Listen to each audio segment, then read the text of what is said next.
Le lundi 24 février 2025, le consulat général de la Russie à Marseille a été victime d'une attaque à la bombe.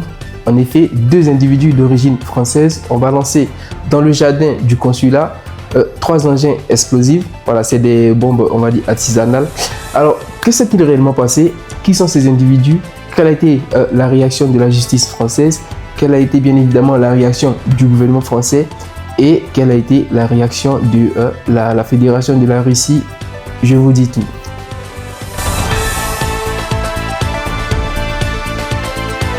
Alors, il faut rappeler que le lundi 24 février a été, on va dire, choisi un peu partout à travers le monde entier et surtout en Europe et précisément, on va dire, particulièrement en France comme étant la journée, la date, on va dire, d'anniversaire honorifique de l'invasion de l'Ukraine par la Russie. Donc, en Europe et surtout en France, les partisans, ceux qui soutiennent l'Ukraine, ils décrètent chaque 24 février des manifestations un peu partout pour protester en fait contre la Russie. Voilà. Donc c'est dans ce cadre-là en fait que le lundi 24 février au matin, 2 individus qui sont en fait des chercheurs du Centre national de recherche scientifique âgés respectivement de 48 ans et de 60 ans, donc c'est des Français. Ils se sont rendus devant le consulat général de la Russie à Marseille et ils ont balancé en fait des bombes artisanales dans des bouteilles en plastique de 50 centilitres qu'ils ont fabriquées eux-mêmes dans l'enceinte de la Russie. Clairement, c'est une attaque, mais on verra que plus tard, la justice va qualifier cela un peu comme détérioration et dégradation de biens d'autrui et utilisation de produits dangereux pour les personnes. Donc voilà, le profil de ces 2 individus, on rappelle quand même que c'est des scientifiques. Il y en a un qui est chimiste et l'autre il est ingénieur. Donc voilà, on va faire le profil de ces 2 individus là parce que moi je pense pour ma part que la décision de la justice a été un peu légère parce qu'il s'agit bien de 2 individus qui ont plus de 40 ans. Il y en a un qui a plus de 50 ans, l'autre il a plus de 40 ans. C'est pas des individus comme ça. Non seulement c'est des majeurs et ils appartiennent au corps du Centre national de recherche scientifique. Donc, en fait, c'est des gens qui clairement ont pour vocation en fait, à manipuler des armes chimiques. Donc, ils savaient très bien ce qu'ils faisaient. Et d'après ce que j'ai reçu comme information, ils se sont rendus dans le centre, là où ils bossent, là où ils font leurs recherches. Ils se sont accaparés eux-mêmes des engins, des substances chimiques qu'ils ont fabriquées eux-mêmes pour constituer, en fait, qu'ils ont utilisées pour fabriquer la bombe. Donc, ils se sont rendus devant le consulat général de Russie à Marseille et ils ont balancé, les 3 engins. Il y en a un qui a explosé d'après les informations reçues que moi j'ai reçues et ça a fait une détonation. Donc, ça fait que le personnel qui travaille au sein de l'ambassade de la Russie a été, on va dire, mis en quarantaine et les forces de l'ordre ont été déployées sur les lieux. Un périmètre de sécurité a été établi. Et puis vers 11h, voilà, ils ont pu régler le souci. Donc, voici ce qui s'est réellement passé. Et donc, ces 2 individus-là, le matin, après avoir projeté ces bombes artisanales, le soir, parce que la manifestation continuait, c'était le 24 février, le soir, ils sont allés manifester avec les autres manifestants. Voilà, ils sont allés, c'est-à-dire qu'ils savaient très bien ce qu'ils avaient fait. Et pour confirmer qu'ils étaient vraiment déterminés, ils sont allés marcher. Ils sont allés, voilà, protester contre la Russie. Et c'est devant la mairie de Marseille qu'ils ont été interpellés par les forces de l'ordre. Et d'après mes recherches, l'un d'eux a pour femme, la femme de l'un d'eux est d'origine ukrainienne. Donc c'était un acte délibéré. Vous imaginez si ces bombes-là étaient tombées, là où s'il y avait des gens où ces bombes étaient tombées. Donc quelle a été la décision de la justice? Alors, d'abord, ils ont été remis au juge des libertés et de la détention. Et au final, ils ont été condamnés à 8 mois de prison. Et comme si le comble, c'était pas vraiment le comble, finalement, on leur a dit non, ils seront en prison à domicile avec des bracelets électroniques. À gauche, Georges Sidja, à droite, Vassil Eressanou, ils ont passé leur première nuit en prison. Les deux scientifiques ont été condamnés à 8 mois ferme avec un mandat de dépôt. Ils resteront détenus 5 jours au maximum, le temps des formalités pour le bracelet électronique.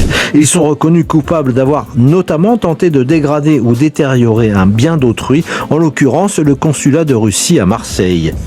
Voilà, voici la condamnation qui a été prononcée contre eux. 8 mois de prison. Par la suite, on leur dit, bon, écoutez, vous serez un peu comme assigné à résidence avec un bracelet électronique, un peu comme Nicolas Sarkozy, quoi.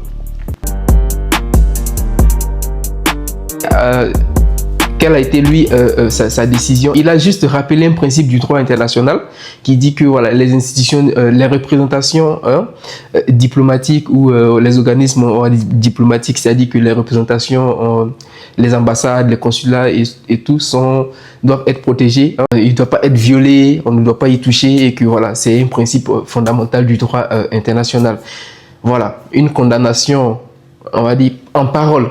Ça s'est arrêté là. Alors, le gouvernement de la Russie, de son côté, a estimé qu'il s'agissait d'un acte terroriste. Après ce retour sur les événements, nous poursuivons avec l'extrait de la conférence de presse, où Zakharova livre son analyse percutante, dénonçant ce qu'elle qualifie d'indulgence inacceptable et d'encouragement indirect à de futurs actes de violence. Sur la décision de la justice française visant les individus ayant commis une attaque contre le consulat général de Russie à Marseille, revenons à l'hypocrisie. Le 24 février, le consulat général de Russie à Marseille a subi une attaque impliquant des engins explosifs artisanaux. Ce n'est que par chance que les employés et les visiteurs de l'établissement consulaire n'ont pas été blessés. Pourtant, l'une des bouteilles contenant un mélange incendiaire est tombée à proximité immédiate d'une aire de jeu pour enfants.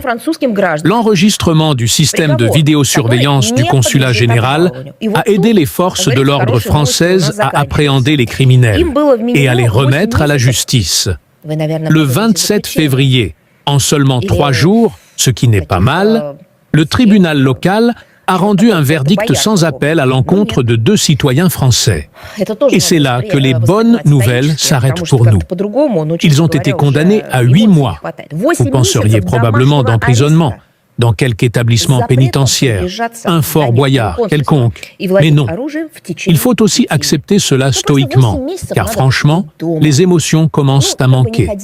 8 mois d'assignation à résidence avec interdiction d'approcher le bâtiment du consulat général et de posséder des armes pendant 5 ans. Simplement rester à la maison pendant 8 mois, ne pas aller voir le lieu du crime où les criminels sont généralement attirés. Voilà. Et apparemment, le gouvernement de la Russie avait même mis en garde, enfin pas mettre en garde, mais avait prévenu les autorités françaises afin que ces dernières prennent des dispositions. Voilà, c'était en fait pour éviter en fait ce qui est arrivé. Donc le gouvernement de la Russie a dit, ah, écoutez, gouvernement français, le 24 février, il y aura forcément des manifestations contre la Russie en France.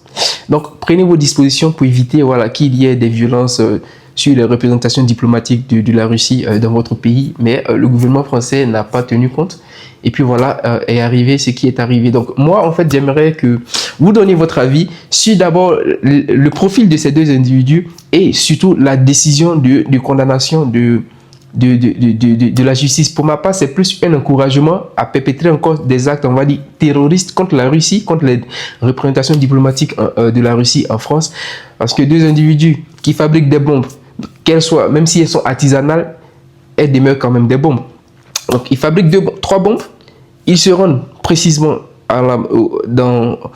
c'est un peu comme s'ils avaient attaqué la Russie, parce qu'au regard du principe de l'extraterritorialité, l'ambassade de la Russie située, l'espace où l'ambassade, le consulat général de Russie est situé, est considéré comme faisant partie du territoire russe. De la même façon, en Russie, l'ambassade française, l'espace où est située l'ambassade de la France en Russie est considéré comme appartenant à la France. Donc, vous vous imaginez, si c'était 2 Russes qui s'étaient rendus à l'ambassade française en Russie et avaient jeté en fait dans l'enceinte de l'ambassade ces mêmes bombes artisanales, vous imaginez le tollé médiatique que cela aurait suscité vous imaginez la prise de parole du gouvernement français et surtout d'Emmanuel Macron, quelle aurait été la condamnation que la communauté internationale, pour ne pas dire la communauté européenne, aurait prise, et quelle aurait été sincèrement la réaction de l'Union européenne. Vous voyez, voilà, essayez de voir le cas inverse. Si c'était des Français, des Russes qui étaient allés jeter ces bombes explosives là dans l'enceinte de l'ambassade française en Russie, quelle aurait été leur réaction?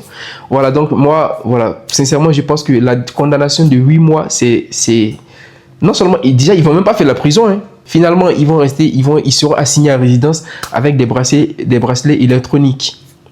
Voilà, je ne sais pas où va cette France-là des droits et des libertés, cette France des droits de l'homme, mais franchement, il faut sincèrement que la France reste ce qu'elle a été, le pays des droits de l'homme et aussi le pays de la justice. Pour ma part, cette condamnation, elle est très légère. C'est au contraire un encouragement même à perpétrer encore ce genre d'actes contre la Russie. On peut comprendre que certaines personnes, certains Français n'aiment pas la Russie, mais il faut agir selon la justice. Nous ne commentons généralement pas les décisions des organes judiciaires d'autres États souverains, contrairement à ces mêmes Français qui se permettent constamment des attaques contre le système judiciaire russe. Tout y serait mauvais. Tout ne serait pas à l'occidental. C'est exact. Dans ce cas, honnêtement, il est simplement impossible de ne pas exprimer sa surprise et indignation, car c'est un verdict judiciaire sans précédent. 2 personnes qui se sont délibérément rendues pour commettre un acte terroriste en utilisant des mélanges incendiaires et l'ont commis, ne méritent apparemment qu'une assignation à résidence de quelques mois. On a envie de poser la question. Et s'ils restent tranquillement à la maison, ne jettent rien, ne mettent pas le feu chez les voisins, auront-ils droit à une libération à domicile anticipée ou non? C'est juste une plaisanterie. Et c'est la France qui a connu des actes terroristes à plusieurs reprises. Je me souviens de ces marches dans les rues de Paris menées par le président français. À l'époque, la communauté internationale tout entière a soutenu les Français dans leur lutte, dans leur rejet des actes terroristes.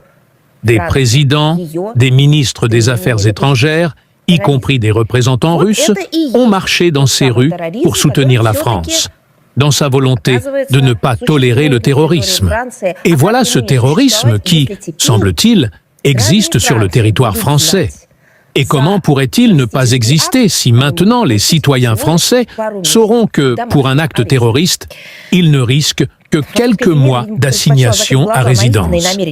La justice française a préféré fermer les yeux sur les véritables intentions des terroristes qui, comme il s'est avéré, étaient fortement influencés par la propagande pro-ukrainienne. Dans le contexte d'une campagne anti-russe d'envergure déployée en France, précisément à l'instigation des autorités, nous considérons cette indulgence démonstrative envers les personnes qui ont mis en danger la sécurité des gens, des diplomates russes et du consulat général en tant que tel, comme un encouragement à commettre de nouveaux actes criminels similaires. Ne pensez pas que nous craignons que de telles tentatives se répètent exclusivement contre le consulat général de Russie et les diplomates russes. Elles se répéteront contre d'autres, parce que ceux qui sont à la croisée des chemins et réfléchissent aux choix à faire, vie pacifique, protestation légale ou utilisation de telles méthodes extrémistes illégales pour réaliser leurs propres idées, verront cette attitude de justice et sa complète indulgence et choisiront bien sûr l'extrémisme. Ils se moqueront complètement contre qui l'utilisait. Ils voient la facilité absolue avec laquelle le système judiciaire français perçoit de tels crimes et en tireront les conclusions appropriées. La permissivité est engendrée non seulement par l'impunité, mais aussi par une punition disproportionnée à la gravité du crime commis. Nous appelons à nouveau les autorités françaises à prendre des mesures exhaustives pour assurer la sécurité des représentations russes à l'étranger. Moi, c'est ce que j'avais à dire. Si vous avez des commentaires, dites-moi dans les commentaires ce que vous en pensez. Et puis voilà. Ciao.